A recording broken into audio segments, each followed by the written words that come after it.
ጤና ይስጥልን። ይህ የ2017 ዓመተ ምህረት የስድስተኛ ክፍል ሂሳብ ሚኒስትሪ ፈተና ክፍል 2 ነው። ባለፈው ከ1 እስከ 15 ያለውን ክፍል 1 አይተናል። ይሄኛው ደግሞ ከ16ኛው እስከ 30ኛው ያለው ጥያቄ ነው። ይህ ጥያቄ የተዘጋጀው በአዲስ አበባ ከተማ አስተዳደር ትምህርት ቢሮ ነው። በጣም እናመሰግናለን። ወደ ጥያቄ ቁጥር 16 ስንሄድ የ720 ብቸኛ ትንትን የሆነው የቱ ነው? ሀ 2 ያለ ቁጥር 3 ሲባዛ 3 ያለ ቁጥር 2 ሲባዛ 5 ያለ ቁጥር 2 ለ 2 ያለ ቁጥር 4 ሲባዛ 3 ያለ ቁጥር 2 ሲባዛ 5 ያለ ቁጥር 2 ሐመርሃ 2 ያለ ቁጥር 4 ሲባዛ 3 ያለ ቁጥር 2 ሲባዛ 5 መ 2 ያለ ቁጥር 4 ሲባዛ 3 ሲባዛ 5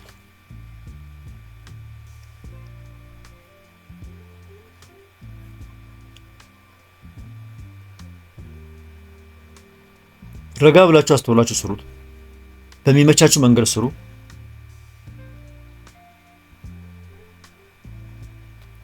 መልሱ 2 ያለ ቁጥር 4 ሲባዛ 3 ያለ ቁጥር 2 ሲባዛ 5 የሚለው ነው። ይሄ እንዴት ነው የሚመጣው? ለምሳሌ 720 ማለት 16 ሲባዛ 9 ሲባዛ 5 ነው። ስለዚህ 16 ማለት ደግሞ 2 ያለ ቁጥር 4 ነው። 9 ማለት 3 ያለ ቁጥር 2 ነው። 5 ማለት 5 ሲባዛ 1 ነው። ያው 5 ነው ራሱ። ስለዚህ 2 ያለ ቁጥር 4 ሲባዛ 3 ያለ ቁጥር 2 ሲባዛ 5 ትክክለኛው መልስ ይሆናል ማለት ነው። ወይም ደግሞ በጣም በቀላሉ እኔ ድሮ በማውቀው መንገድ ደግሞ ላሳያችሁ። እኔ ይሄን አይነት ጥያቄ ሲሰጠኝ እንዴት አድርጌ ነበር የምሰራው? በአብዥ ዛፍ ነው የምሰራው። ለምሳሌ 720 አለ። ይሄን 720ን በአብዥ ዛፍ አካፍለዋለሁ። ይሄንን ለሁለት ሳካፍለው 360 ይመጣል። ምክንያቱም 720 ሲካፈል ለሁለት 360። ይሄንን ደግሞ ለሁለት ሳካፍለው አሁንም 180 ይመጣል። እናንተ በሚገባችሁ መንገድ መስራት ትችላላችሁ። ይሄን 180 ለሁለት ሳካፍለው 90 ይመጣል።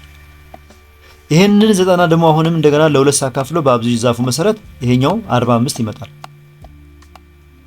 አሁን ይሄንን 45 ለሁለት ሳካፍለው አይችልልኝም። ስለዚህ ለሁለት ማካፈል ስለማይቻል ይሄንን ደግሞ ለሶስት አካፍለዋለሁ። ይሄ ለሶስት ሲካፈል 15 ይመጣል ማለት ነው። 15ን ለሁለት ስለማይካፈል አሁንም ይሄኛውን ለሶስት አካፍለዋለሁ። 15 ሲካፈል ለሶስት 5 ይሆናል። ይሄ 5 ይመጣል።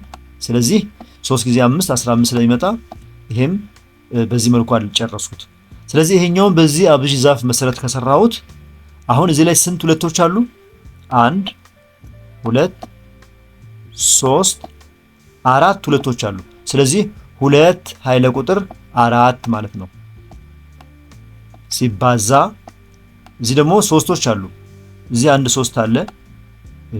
ይሄኛው ሌላኛው 3 ነው። ይሄኛው 5 ነው። ስለዚህ ሁለት ሶስቶች ስላሉ 3 ኃይለ ቁጥር 2 ይሆናል ማለት ነው። 3 ኃይለ ቁጥር 2 ብዬ አስቀምጠዋለሁ ይሄኛው። ከዛ ማን ቀረ? 5። ይሄ ደግሞ ሲባዛ በ5 5 አንድ ጊዜ ስላለ 5 ሲባዛ 1 ብላችሁ ማስቀመጥ ይችላልሽ። ወይም 5 ሲባዛ 1 5 ስለሆነ ይሄኛውን በዚህ መልኩ ማስቀመጥ ይቻላል። ስለዚህ 2 ኃይለ ቁጥር 4 ሲባዛ 3 ኃይለ ቁጥር 2 ሲባዛ 5 የሚለው ምርጫ ይሄኛው ነው ማለት ነው። 2 ኃይለ ቁጥር 4 ሲባዛ 3 ኃይለ ቁጥር 2 ሲባዛ 5 ትክክለኛው መልስ የሆነው በዚህ መንገድ ነው። ስለዚህ እናንተ በሚመቻችሁ መንገድ መስራት ትችላላችሁ። እኔ ብዙ ጊዜ በዚህ መንገድ ነው የምሰራው። ሌሎችም አጫጭር መንገዶች ስላሉ እናንተ ያስኬዳል ወይም መልስ ያስመጣል በምትሉት መንገድ እየሰራችሁ መለማመድ ትችላላችሁ።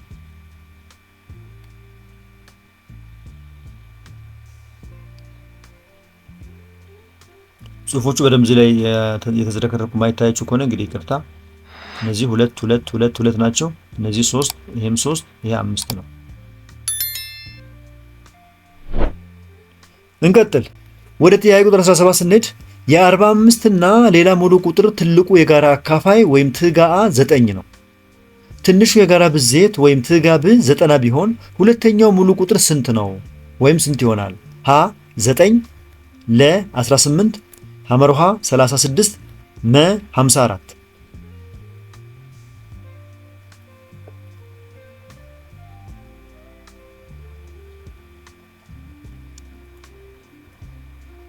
በትክክል ካሰላችሁት መልሱ 18 ይመጣል። እንዴት ሆኖ ይመጣል? የሁለት ቁጥሮች ብዜት ከትጋአ እና ከትጋብ ብዜት ጋር እኩል ነው አይደለ? ይሄ የምታውቁት ትምህርት ነው። የሁለት ቁጥሮች ብዜት ከትጋአ እና ከትጋብ ጋር እኩል ነው። ይሄ ማለት የሁለት ቁጥሮች ብዜት እኩል ይሆናል ትጋአ ሲባዛ ትጋብ። ይሄ ነው ፎርሙላው። የመጀመሪያ ቁጥር ሀ ነው እንበል። የተሰጠን እዚህ ጋር 45 ተሰጥቶናል እዚህ ጋር አይደለ? ስለዚህ ሀ 45 ተሰጥቶናል እንበል። ሁለተኛው ቁጥር ለ ነው፣ እሱ አልተሰጠም። ምን የተጠየቅነው እሱን ነው። ሁለተኛው ሙሉ ቁጥር ስንት ይሆናል ስለተባል ሁለተኛው አይታወቅም። ትጋአ ወይም ጂሲኤፍ የሚባለው ደግሞ ተሰጥቷል 9 ይኸው እዚህ ጋር የትልቁ የጋራ አካፋይ ወይም ትጋአ 9 ተሰጥቶናል። ይኸው ቀጥሎ ትጋብ ትንሹ የጋራ ብዜት ወይም ትጋብ 90 ተሰጥቷል። ይኸው እዚህ ጋር 90። ስለዚህ እነዚህ ቁጥሮች መተካካት ነው ማለት ነው። በዚህ መሰረት ቀመሩ 45 ሲባዛ ያልታወቀ ቁጥር ለ እኩል ይሆናል 9 ሲባዛ 90 ይሆናል። በዚህ ፎርሙላ መሰረት የሁለቱ ቁጥሮች ብዜት ማለትም 45 ሲባዛ ያልታወቀ ቁጥር ለ እኩል ይሆናል ትጋአ 9 ሲባዛ ትጋብ 49። ይሄ ሲሰላ 45 ሲባዛ ለ እንዳለ እኩል ይሆናል 9 ሲባዛ በ90 810 ይመጣል። ከዛችን ለ ለማግኘት ምንድነው የምናደርገው? ሲካፈል ለ45 ይሄኛውን ለ45 ማካፈል ይሄኛውንም ለ45 ማካፈል። ስለዚህ 45 ሲካፈል ለ45 ማን ይቀራል? እዚህ በግራ በኩል ለ ይቀራል። ስለዚህ ለ እኩል ይሆናል 810 ሲካፈል ለ45 መልሱ 18 ይመጣል ማለት ነው። እንዲያርጋችሁ እናንተ በሚገባችሁና በሚመቻችሁ መንገድ አስሉት። ወደ ጥያቄ ቁጥር 18 ስንሄድ የክፍልፋይ 32 176ኛ ዝቅተኛ ሂሳባዊ ቃል የቱ ነው ይላል። ሀ 4 22ኛ፣ ለ 4 11ኛ፣ ሐመርሃ 2 11ኛ፣ መ 1 11ኛ።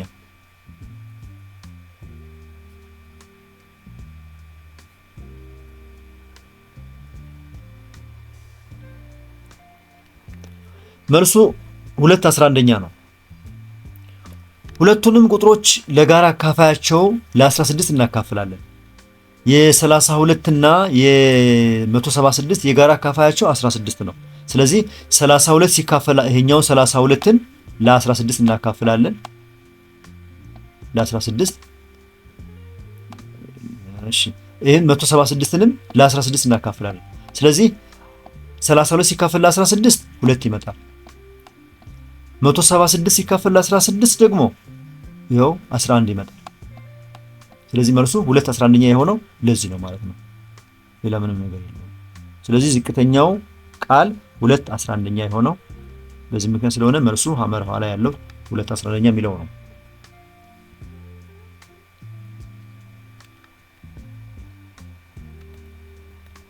19ኛ ከአክታሚ አስርዮሽ 0.125 ጋር እኩል የሆነው የቱ ነው? ሀ 1/40ኛ፣ ለ 1.25%፣ ሐመርሃ 125%፣ መ 1/8ኛ።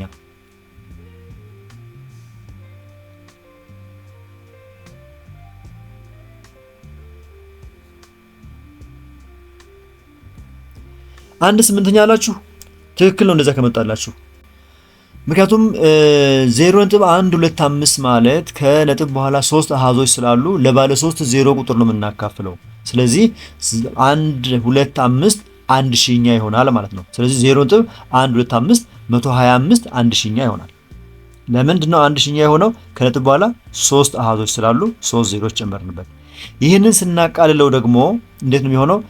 በ125 እናቃልለዋለን። 125 በ125 1 ይመጣል። 1000 በ125 ደግሞ ስንት ይመጣል? 8 ይመጣል። ስለዚህ መልሱ ስንት ይሆናል ማለት ነው? 1/8ኛ። ሌላ ምንም የለውም። እናንተ በሚመቻችሁ መንገድ ስሉ፣ ግን መልሱ የሚመጣው 1/8ኛ ነው።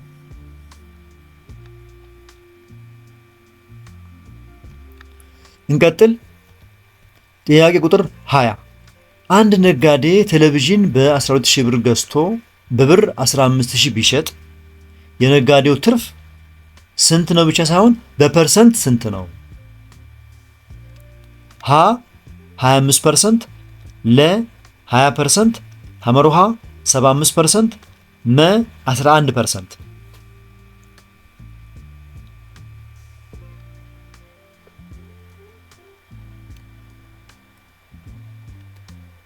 25% ካላችሁ ትክክል ነው። ምክንያቱም የተገዛው ቴሌቪዥኑ በ12000 ብር ነው፣ የተሸጠው 15000 ብር ነው። ትርፉ ስንት ብር ነው ማለት ነው? 15000 ሲቀነስ 12000 3000 ብር ነው። 3000 ብር ትርፉ ነው። ይሄው ይሄ 3000 ብር ሰውየው ያተረፈው ብር ነው በጥሬው። ይሄንን ብር ወደ ፐርሰንት ቀይሩት ነው ጥያቄው። ስለዚህ ትርፍ ብር ሲካፈል ለመነሻ ዋጋ ነው በፐርሰንት ለመቀየር። ትርፍ ብር 3000 ብር ነው። መነሻ ዋጋው ይሄኛው ነው። ሰውየው ይዞት የተነሳው ብር 12000 ብር ነው። ስለዚህ 3000 ሲካፈል ለ12000 ነው ሲባዛ በመቶ ይሆናል። ስለዚህ 3000 ሲካፈል ለ12000 ሲባዛ በመቶ ስንት ይመጣል? 25% ይመጣል ማለት ነው።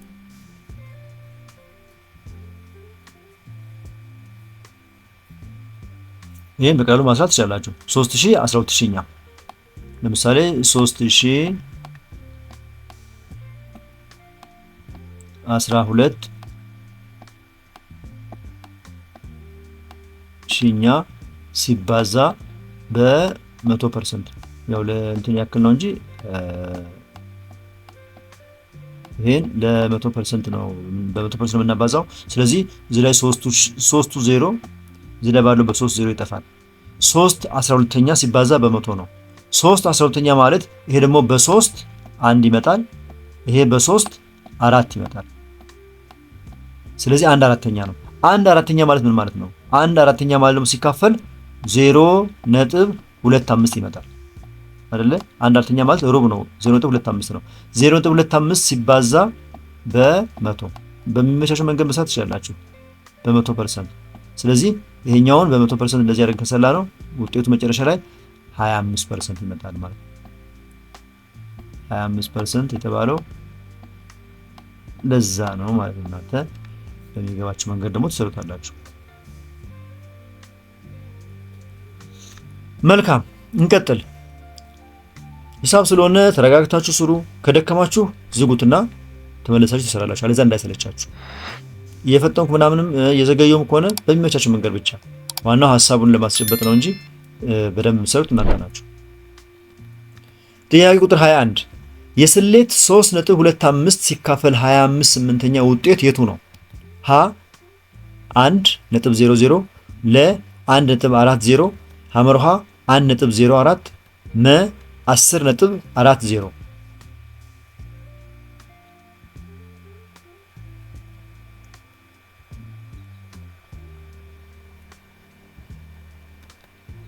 መልሱ 1.04 ከመጣላችሁ ትክክል ነው። ምክንያቱም 3.25 የሚባለው ይሄ ከላይ እዚህ ጋር የተቀመጠው ቁጥር 3.25 ያልነው ይሄኛው ወደ ክፍልፋይ መቀየር አለበት። ስለዚህ 3.25 ማለት ከነጥብ በኋላ ያሉት አሃዞች ሁለት ስለሆኑ በባለ ሁለት ዜሮ ነው የምናካፍለው። ስለዚህ 325 እናደርግና ሲካፈል ለ100 እናደርገዋለን። ለምን ነው ለ100 ያደረግነው? ከነጥብ በኋላ ያሉት አሃዞች ሁለት ስለሆኑ እነዚህን ሁለት ዜሮች የጨመር ነው። ለዛ ነው ማለት ነው። ይሄ ሲቃለል ደግሞ ሲቃለል 13 አራተኛ ይሆናል። ይሄኛውን በ25 እናቃልለዋለን። ይሄ በ25 4 ይመጣል። ይሄ በ25 13 ይመጣል። ለዛ ነው 13 አራተኛ ነው። ከየት መጣ እንዳትሉ ተቃሎ ነው። በ25 ሲቃለል 13 አራተኛ ይመጣል። ስለዚህ 13 አራተኛ ሆነ። ይሄኛው 13 አራተኛ ሲካፈል ለ25 8ኛ 13 አራተኛ ሲካፈል ለ25 8ኛ እኩል ይሆናል ብለን ከማስራታችን በፊት ይሄ ማካፈል ስለሆነ ማካፈሉን ወደ ማባዛት ስንቀይረው ይሄ ቁጥር ምን ይሆናል? ይገለበጣል ማለት ነው። ይሄኛውን ቁጥር ወደ ማባዛት ስንቀይረው ይሄኛው 25 8ኛ የነበረው 8 25ኛ ይሆናል። ስለዚህ 13 አራተኛ ሲካፈል የነበረውን ሲባዛ ስናደርግ 8 25ኛ ይመጣል። ስለዚህ ይሄ ማለት 26 25ኛ ይመጣል። እንዴት ሆኖ 26 25ኛ የሚመጣው? 13 ሲባዛ በ8 26 አይደለም። እንዴት ሆኖ እንደዚህ የመጣው? ይቃለላል። አሁንም ይሄ ይቃለላል። በ4 1 ይሄኛው በ4 2 ተቃሎ ነው። 13 ሲባዛ በ2 26 1 ሲባዛ በ25 25 26 25ኛ የመጣው እነዚህ ቁጥሮችም ተቃለው ነው። ስለዚህ 26 25ኛ ማለት ሲሰላ ወደ አስሪዎች ሲቀየር 1.04 ይመጣል። አስሉት። እንደዚህ ከመጣላችሁ ትክክል ነው ማለት ነው።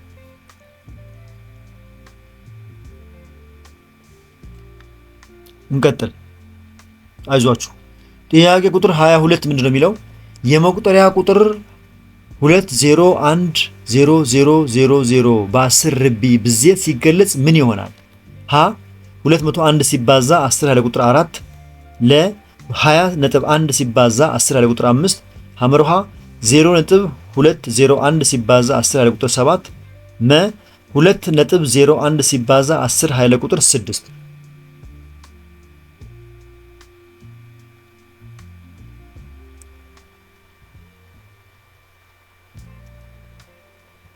ረጋ ብላችሁ ታሰሉ። መልሱ 2.01 ሲባዛ 10 ኃይለ ቁጥር 6 ይመጣል። ምክንያቱም ሳይንሳዊ የአጻጻፍ ዘዴን በመጠቀም ነጥቧን ወደ ግራ 6 ጊዜ እናንቀሳቅሳለን። 1 2 3 4 5 6 ጊዜ እዚህ ጋር ትቀመጣለች ማለት ነው። ስለዚህ እዚህ ጋር ነጥቧን እዚህ ጋር የምናስቀምጣት ማለት ነው። ይሄ ማለት ውጤቱ ስንት ይመጣል? 2.01 ሲባዛ ከዚህ በኋላ ያለው ኃይለ ቁጥር ነው የሚሆነው 1 ችኛዋን 0 ጨምሮ 1 2 3 4 5 6 ስድስቶቹ ኃይለ ቁጥር ይሆናሉ። ስለዚህ 2.01 ሲባዛ 10 ኃይለ ቁጥር 6 ይሆናል መልሱ የሚሆነው እንደዚህ ነው። ይሄም ሊያስኬድ ይችላል።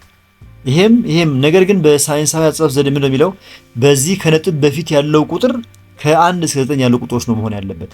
ከነጥብ በስተግራ በኩል ያለው ቁጥር ምንጊዜም ከ1 እስከ 9 ያሉ ቁጥሮች ነው መሆን ያለበት። ይሄኛው 201 ነው። ከ1 እስከ 9 ካሉት አይደለም። ይሄ 20 ነው። ስለዚህ ከ1 እስከ 9 ካሉ ቁጥሮች ውስጥ አይደለም ይሄኛው። ይሄ 0 ነው። ከ9 በታች ወይም ከ1 በታች ያለው ቁጥር ነው። ይሄኛው ግን ከ1 እስከ 10 መሃል ያለ ቁጥር ስለሆነ ትክክለኛው መልስ በዚህ መልኩ ይቀመጣል ማለት ነው።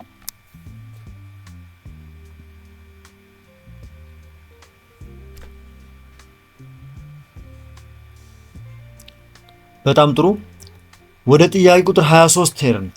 ጥያቄ ቁጥር 23 ከስብስብ 0 1 3 4 5 6 ውስጥ ያለ እኩልነት አረፍተ ነገር 2000 ሲደመር 6 ያንሳል 12 መፍትሄ የትኞቹ ናቸው? ሀ 0 እና 1 ለ 0 1 እና 3 ሐመርሃ 3 እና 4 መ 4 5 እና 6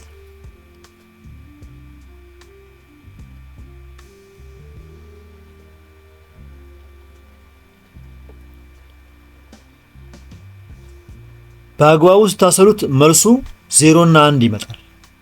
ምክንያቱም 2000 ሲደመር 6 ያንሳል ከ12 ማለት ምን ማለት ነው?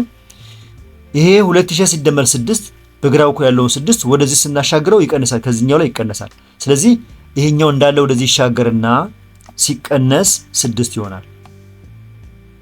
ምልክቱ እንዳለ ይቀመጣል። 2000 ያንሳል ከ6 ይመጣል። ምክንያቱም 2012 ሲቀነስ 6 ነው። ስለዚህ 2000 ያንሳል 6 ተቀየረ ይሄኛው። ከዚህ በኋላ ምን ይቀራል? ሸን ለማግኘት ምንድነው የምናደርገው? ይሄኛው ሲካፈል ለ2 ይሄኛውንም ሲካፈል ለ2 እናደርጋለን። ስለዚህ ሸ ያንሳል ከ3 የሆነው ለዚህ ነው። ሸ ያንሳል ከ3 የሸ ዋጋ ከ3 የሚያንስ ቁጥር ነው። ከ3 የሚያንሱ ቁጥሮች እነማን ናቸው? ለምሳሌ መን ብንወስድ ከ3 የሚያንሱ አይደሉም። እነዚህ ሐመርሃ ላይ ከ3 የሚያንሱ አይደሉም። ለላይ ስንመጣ ይሄና ይሄ ያንሳሉ፣ ግን 3 ቁጥር ደግሞ ከ3 አያንስም። ስለዚህ ትክክለኛው መልስ 0 እና 1 ናቸው። ለምን 0ም 1ም ከ3 ያንሳሉ። መልሱ 0 እና 1 የሆነው በዚህ ምክንያት ነው ማለት ነው።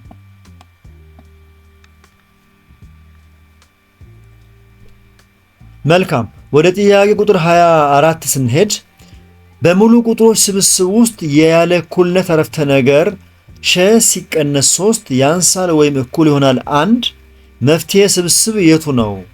ሀ 0 1 2 3 ለ 1 2 3 4 5 ሐመርሃ 0 1 2 3 4 መ 4 5 6 7 ይቀጥላል።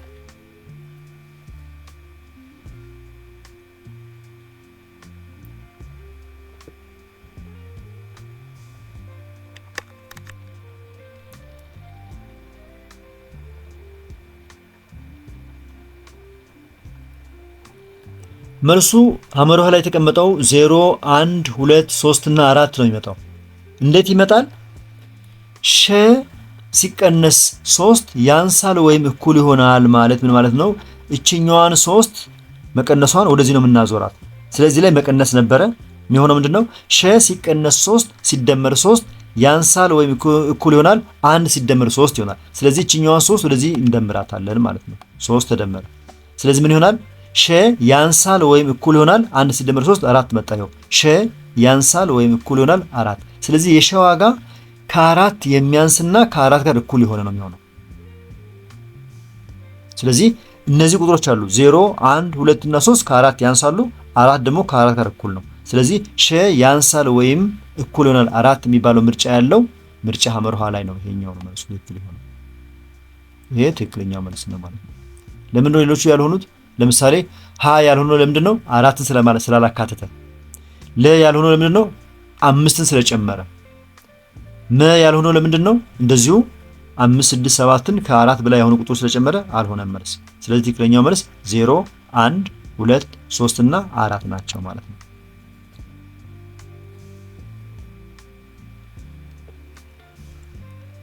እንቀጥል። ጥያቄ ቁጥር 25 በ37.5 ግራም የቀይ ጤፍ እንጀራ ውስጥ 4.2 ግራም ፕሮቲን፣ 0.6 ግራም ቅባት እና 32.7 ግራም ካርቦሃይድሬት ቢኖረው 250 ግራም የቀይ ጤፍ እንጀራ ውስጥ በአጠቃላይ ምን ያህል ፕሮቲን እና ቅባት ይኖራል? ሀ 28 ግራም፣ ለ 32 ግራም፣ ሐመርሃ 218 ግራም፣ መ 222 ግራም።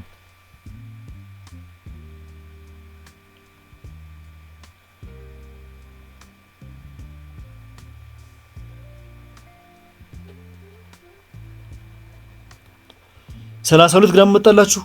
ትክክል ነው። ካልመጣላችሁም ረጋ ብላችሁ አስሉት። በ37.5 ግራም ውስጥ 4.2 ሲደመር 0.6 እኩል 4.8 ግራም አለ ይላል። እዚህ ጋር 4.2 ግራም ፕሮቲን እና 0.6 ግራም ቅባት አለ ነው የሚለው። ስለዚህ አጠቃላይ ከጤፉ ውጪ 4.8 ግራም አለ ማለት ነው ፕሮቲንና ቅባት። ይሄ ከሆነ በ250 ግራም ውስጥ ያለውን ለማግኘት 4.8 ሲካፈል ለ37.5 ሲባዛ በ250 እኩል ይሆናል 32 ግራም ይመጣል ማለት ነው። እናንተ የምታውቁት መንገድ ሊኖር ይችላል፣ ወይም ደግሞ እኔ በማውቀው መንገድ ልንገራችሁ። በ37.5 ግራም የቀይ ጤፍ እንጀራ ውስጥ 4.2 ግራም ፕሮቲን እና 0.6 ግራም በድምሩ 4.8 ግራም ሌላ ነገር ካለው በ250 ውስጥ ስንት አለ? በ37.5 ግራም ውስጥ 0 ነው 4.0 ሳይሆን 4.8 4.8 4.8 ነው ይሄኛው። ይሄን ያክል ግራም ካለ በ250 ውስጥ ስንት አለ ነው ጥያቄው። በ250 ውስጥ ስንት አለ ጥያቄ ምልክት እናደርግና ከዛች ማሳለ። ስለዚህ ይሄኛውን 250 ክሪስ ነው የሚደረገው። 250 ሲባዛ በ4.8 ሲካፈል ለ37.5 ይሆናል ማለት ነው። ይኸው እዚህ ጋር የተቀመጠው እሱ ነው። ስለዚህ በዚህ መሰረት 250 ሲባዛ 4.8 ሲካፈል ለ37.5 ብላችሁን ከሰራችሁ መልሱ 32 ግራም ይመጣል ማለት ነው። እና እናንተ በሚመቻችሁ መንገድ ስሩ። መልሱ የሚመጣው በዚህ መልኩ ነው።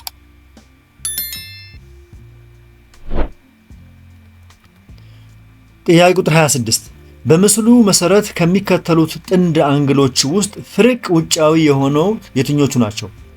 ሀ አንግል 2 እና አንግል 7፣ ለ አንግል 1 እና አንግል 6፣ ሐመርሃ አንግል 4 እና አንግል 6፣ መ አንግል 1 እና አንግል 4።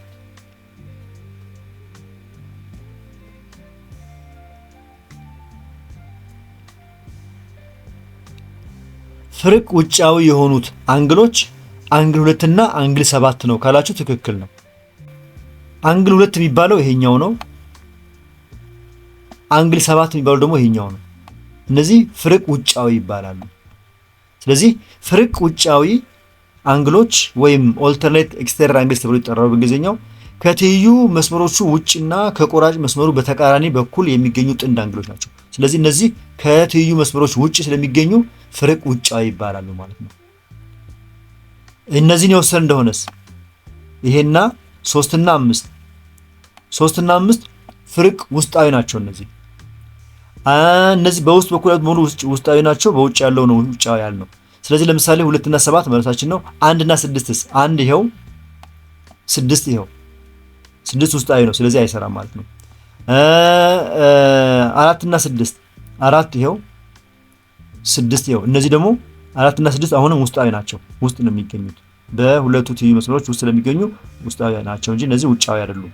1 እና 4 1 ይሄው 4 ይሄው እነዚህም 4 እዚህ ውስጥ ደግሞ ውስጣዊ ስለሆነ እሱም አይሰራም። ስለዚህ በአጠቃላይ እነዚህ እያንዳንዳቸው በዚህ መልኩ በረጋ ብላችሁ ስታሰሏቸው ባህሪያቸውን ብዙ ነገር ልታገኙባቸው ትችላላችሁ። ለማንኛውም ምንድነው የሚባሉት እያንዳንዳቸው 1 እና 4 ምንድነው የሚባሉት? ጀርባ ጀርባ አንግል። 2 እና 3ም እንደዚሁ ጀርባ ጀርባ አንግል። 5 እና 7ም ጀርባ ጀርባ አንግል። 6 እና 8ም ጀርባ ጀርባ አንግል ናቸው። ሌሎቹ እነዚህ ውስጣዊ ፍርቅና ውጫዊ ፍርቅ የሚባሉት ውጫዊ በውጭ በኩል የሚገኘው ነው፣ ውስጣዊ በውስጥ የሚገኘው ነው። ለምሳሌ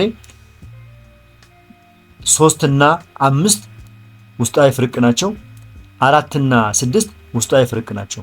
ሌሎቹም በተመሳሳይ። ስለዚህ ተረጋግታችሁ እናንተ በምታውቁት መንገድ በደንብ አድርጋችሁ አንብቡት። ለማንኛውም የዚህኛው ጥያቄ መልስ 2 እና 7 ናቸው። 2 እና 7 ምንድን ናቸው? እነዚህ ውጫዊ ፍርቅ አንግሎች የሚባሉት ናቸው ማለት ነው። እንቀጥል። ጥያቄ ቁጥር 27 ከሚከተሉት 3 የልኬቶች ዝርዝር ጎነ 3ን የሚመሰረተው የትኛው ነው? ሀ 2 ሳንቲሜትር 9 ሳንቲሜትር 6.4 ሳንቲሜትር፣ ለ 80 ዲግሪ 108 ዲግሪ 6 ሳንቲሜትር፣ ሐመርሃ 3 ሳንቲሜትር 4 ሳንቲሜትር 5 ሳንቲሜትር፣ መ 40 ዲግሪ 108 ዲግሪ 22 ዲግሪ።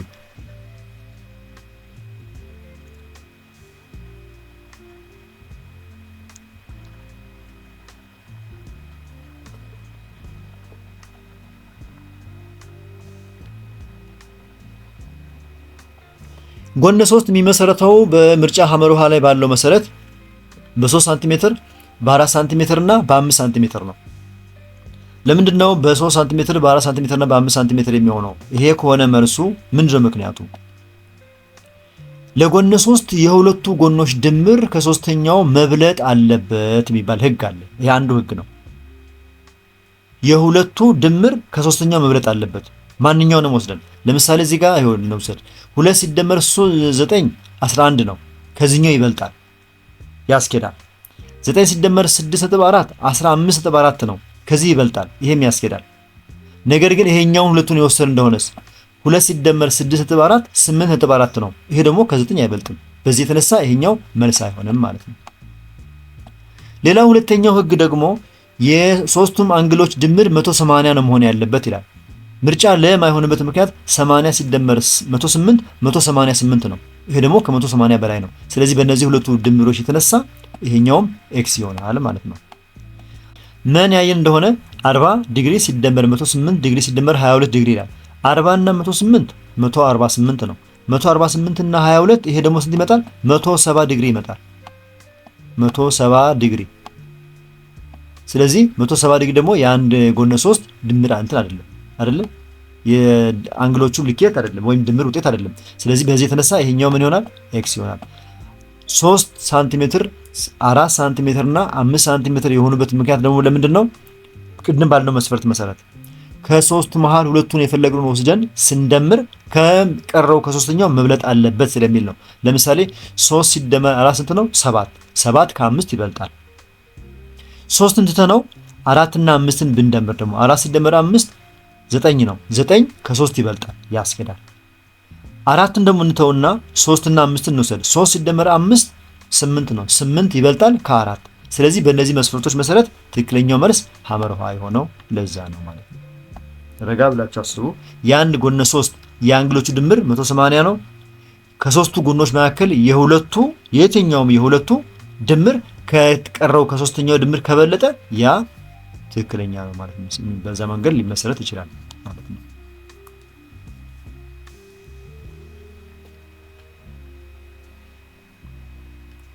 ወደ ጥያቄ ቁጥር 28 መጣን። የሬክታንግላዊ ፒራሚድ እና የጎነ ሶስታዊ ፒራሚድ የሚመሳሰሉበት ባህሪ የሆነው የቱ ነው? ሀ የመሰረት ቅርጽ፣ ለ የጎን ጠርዞች ብዛት፣ ሐመርሃ የገጾች ብዛት፣ መ የጎን ገጾች ቅርጽ። ፒዲኤፍ ላይ ይሄ እንትን አይኖርም። እነዚህ ሁለቱ ስዕሎች የገቡት በተጨማሪ ስለሆነ ድንገት እዛ ላይ ካጣችሁ ግር እንዳይላችሁ። እነዚህ ለግልጽ እንዲሆኑላችሁ የተጨመሩ ስዕሎች ናቸው እንጂ የፒዲኤፍ አይደሉም። እነዚህ ሁለቱ በምን ይመሳሰላሉ ነው ጥያቄው። መልሱ የጎን ገጾች ቅርጽ ነው። የጎን ገጾች ቅርጽ። አሁን የሚመሳሰሉበትና የሚለያዩበትን በደንብ አድርገን ማስተዋል ያስፈልገናል ማለት ነው። ስለዚህ የጎን ገጾች ቅርጽ ስንል ምን ማለት ነው? ይሄኛው የሚለያዩበት የዚህኛው መሰረቱ 4 ነው፣ 4 ማዕዘን ነው አይደል? የዚህ መሰረቱ 4 ማዕዘን ነው፣ የዚህኛው መሰረቱ 3 ማዕዘን ነው። ስለዚህ ይለያያሉ። ይሄና ይሄ አይመሳሰሉም።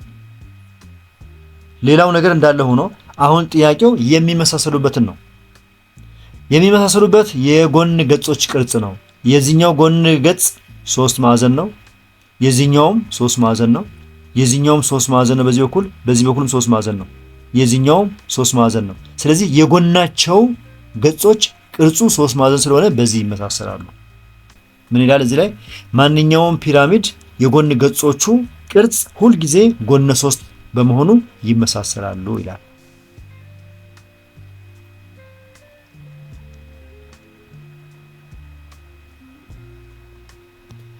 አይዟችሁ ወደ ማገባደጃው የደረስን ነው። ወደ ጥያቄ ቁጥር 29 ስንደርስ የመረጃ መሰብሰቢያ ዘዴ ያልሆነው የቱ ነው? ያልሆነው ሀ ምልከታ ማድረግ፣ ለ ከተመዘገበ ማጣቀስ፣ ሐመርሃ አሻሚ መጠየቅ፣ መ ሙከራ ሰርቶ መጻፍ።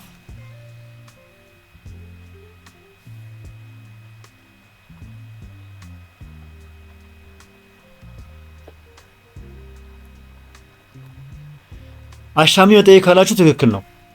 አሻሚ መጠየቅ ትክክለኛ መረጃ ለማግኘት ስለማይረዳ እንደ መረጃ መሰብሰቢያ ዘዴ አይቆጠርም።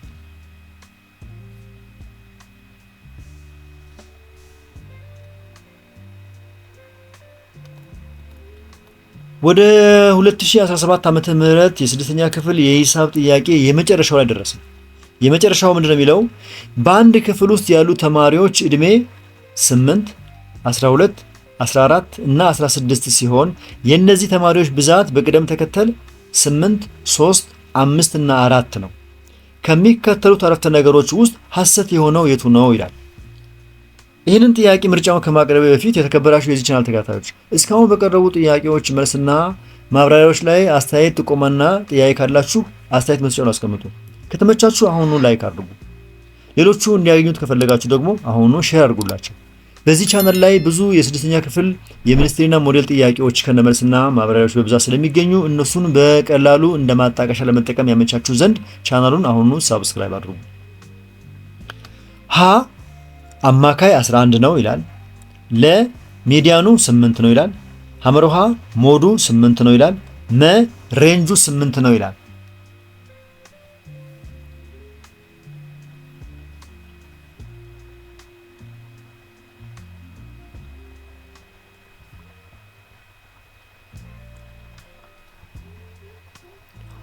ረጋ ብላችሁና አስተውላችሁ ከሰራችሁ መልሱ ሚዲያኑ 8 ነው የሚለው ነው። እንዴት እንደዛ ሊሆን ይችላል? በደንብ አስተውሉ። በሚመቻችሁ መንገድ ስሩ። መረጃውን በቅደም ተከተል እናስቀምጥ። መጀመሪያ እድሜያቸው 8፣ 12፣ 14 እና 16 የሆኑ ልጆች አሉ። እነዚህ ደግሞ በቅደም ተከተል ስናስቀምጥ ብዛታቸው ስንት ነው? የ8 ዓመት ልጆች ብዛታቸው 8 ነው ይላል። እዚህ ጋር የተቀመጠ ነው። ይሄው እድሜያቸው 8 ዓመት የሆኑት በቅደም ተከተል ስለሚል ይሄኛው ለዚህኛው ነው ማለት ነው። ይሄ ለዚህ ነው። ቅደም ተከተል የሚያስቀምጠው ለሚያስፈልገው ለዚህ ነው ማወቅ ያስፈልጋል። ይሄ ለዚህ ነው። ባለ አምስቶቹ ይሄኛው ለዚህ ነው። የአራቱ ይሄኛው ነው። ስለዚህ እድሜያቸው 8 የሆኑት 8 ናቸው። ይሄው 1 2 3 4 5 6 7 8 ከዚህ ያለው እድሜያቸው 8 የሆኑት 8፣ እድሜያቸው 12 የሆኑት 3፣ እድሜያቸው 14 የሆኑት ደግሞ ከላይ እንደምናየው 1 2 3 4 5፣ እድሜያቸው 16 ደግሞ የሆኑት 4። ይሄው በዚህ መንገድ አስቀመጠ። ከዚህ በኋላ እንግዲህ እያንዳንዱን እናያለን። የመጀመሪያው ጥያቄ ምን እንደሚለው አማካዩ 11 ነው ይላል። የዚህ ጥያቄ አማካዩ ስንት ይሆናል? ይሄኛውን በአጠቃላይ ደምረን ለስንት ነው የምናካፍለው? ለእያንዳንዱ። ለዚህ አሁን ለምሳሌ ይሄኛው 1 2 3 4 5 6 7 8 9 10 11 12 13 14 15 16 17 18 19 20 ነው ብዛታቸው። ስለዚህ ይሄን ቁጥር በሙሉ ደምረን የምናካፍለው ለ20 ነው። ያን ስናካፍል የምናገኘው ነው አማካይ ማለት። ስለዚህ አማካዩ ስንት ይሆናል? ይሄን ሁሉ ቁጥር ደምረን ማካፈል ነው። ሞድ ማለት ደግሞ ሚዲያን ማለት ደግሞ መሃል ላይ ያለው ነው። ሚዲያን ማለት መሃል ያለው 20 ናቸው እነዚህ ብዛታቸው። 20ዎቹ መሃል ላይ ያለው ቁጥር ስንት ነው? ሙሉ ቁጥር ስለሆነ ለምሳሌ አሁን ይሄን ተመልከቱ 3 5 4 እዚህ ላይ መሃል ላይ ያለው ማን ነው? 5 ነው። 5 ሚዲያን ይባላል። እነዚህ ቁጥሮች 3 ስለሆኑ 3 ደግሞ ኢ ተጋማሽ ስለሆነ መሃል ላይ ያለው ቁጥር ሚዲያን ይባላል። እነዚህ ቁጥሮች ደግሞ ብዛታቸው 4 ቢሆንስ ለምሳሌ 3 5 4 6 የሚባል ደግሞ ቢኖር የእነዚህ የአራቱ ቁጥሮች ሚዲያን እንዴት ነው የሚሰላ ካላችሁ መሃል ላይ ያሉትን ሁለቱን ቁጥሮች ወስደን እነሱን ደምረን ለሁለት የምናካፍለው። ስለዚህ የዚህ ለምሳሌ አሁን ብንሰራ 5 ሲደመር 4 9 ነው። 9 ሲካፈል ለ2 4.5 ነው። የነዚህ ቁጥሮች ሚዲያን 4.5 ይሆናል። ለምን? መሃል ላይ ያለውን ወስደን ሁለቱን ደምረን ለነዚህ ለሁለቱ ስለምናካፍል ሁለቱን ደምረን ለሁለቱ ብቻ ነው የምናካፍለው፣ ለነዚህ አንጨምርም።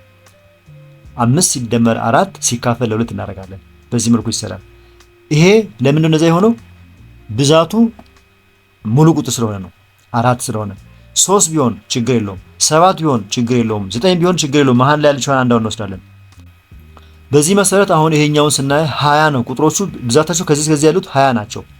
ስለዚህ ምን እንደምናደርገው ከቀኝና ከግራ ምን ቀነሰውን ቀነሰን መሃል ላይ ያሉትን ሁለት ነው የምንወስደው። ስለዚህ ወደዚህ 9 እንተው 1 2 3 4 5 6 7 8 9 እስከዚህ ያለው 9 ወደዚህ እንተውና ከዚህ ደግሞ 1 2 3 4 5 6 7 8 9 ይሄን እንቁረጥ። ወደዚህ ያለው 9 ነው፣ ከወደዚህም ያለው 9 ነው። አሁን ይሄ 9 ነው ወደዚህ ያለው፣ ወደዚህም ያለው 9 ነው። መሃል ላይ ስንት ቀረ? 2 9 ሲደመር 9 18 18 እና 2 20 ናቸው አጠቃላይ። እነዚህን ሁለቱን ነው ደምረን ለሁለት የምናካፍለው። 12 ሲደመር 12 ስንት ነው? 24 24 ሲካፈል ለ2 12። ስለዚህ ሚዲያኑ 12 ነው። እዚህ ላይ ግን ስንት ነው የሚለው? 8 ይላል። ስለዚህ ሚዲያኑ 8 ሳይሆን 12 ነው የሚሆነው። ሚዲያኑ 12 ነው። ቀጥሎ ሞድ ማለት ድግግሞሽ ነው። የተደጋገመውን ነው ሞድ ብንለው። ስንት ነው የተደጋገመው? 8 1 2 3 4 5 6 7 8 ጊዜ አለ። 12 3 ጊዜ አለ። 14 5 ጊዜ አለ። 16 4 ጊዜ አለ። የትኛው ነው የሚበዛው? 8። ስለዚህ ሞዱ 8 ነው የሚለው ይሄ ትክክል ነው። ሞዱ 8 ነው። ሞድ ማለት ድግግሞሽ ነው፣ የበዛው ማለት ነው። ሬንጅ ማለት ደግሞ ከትልቁ ላይ ትንሹ መቀነስ ነው። ትንሹ ማን ነው? እዚህ ላይ በቅደም ተከተል ስናስቀምጥ 8። ትልቁ ማን ነው? 16። ስለዚህ 16 ሲቀነስ 8 ነው ሬንጅ ማለት። ስለዚህ 16 ሲቀነስ ትንሹ 8 ነው። 16 ሲቀነስ 8 ስንት ነው? 8። ስለዚህ በምርጫው ላይ የተሰጠውም ሬንጁ 8 ነው ስለሚል ይሄም ትክክል ነው። አማካዩ 11 ነው። አማካዩ ይሄን መደመር ነው። ይሄኛውን ደምረን የምናካፍለው ለ20 ነው። ደምራችሁ ለ20 ስታካፍሉት ውጤቱ 11 ይመጣል። ይሄም ትክክል ነው። ደምራችሁ አካፍሉት። ስለዚህ ትክክል ያልሆነው የትኛው ነው? ለ ነው ማለት ነው። ጥያቄው ምንድነው የሚለው? በአንድ ክፍል ውስጥ ያሉ ተማሪዎች እድሜ 8 12 14 እና 16 ሲሆን የእነዚህ ተማሪዎች ብዛት በቅደም ተከተል 8 3 5 እና 4 ነው። ከሚከተሉት አረፍተ ነገሮች ውስጥ ሐሰት የሆነው የትኛው ነው የሚለው። ስለዚህ ሐሰት የሆነው የትኛው ነው?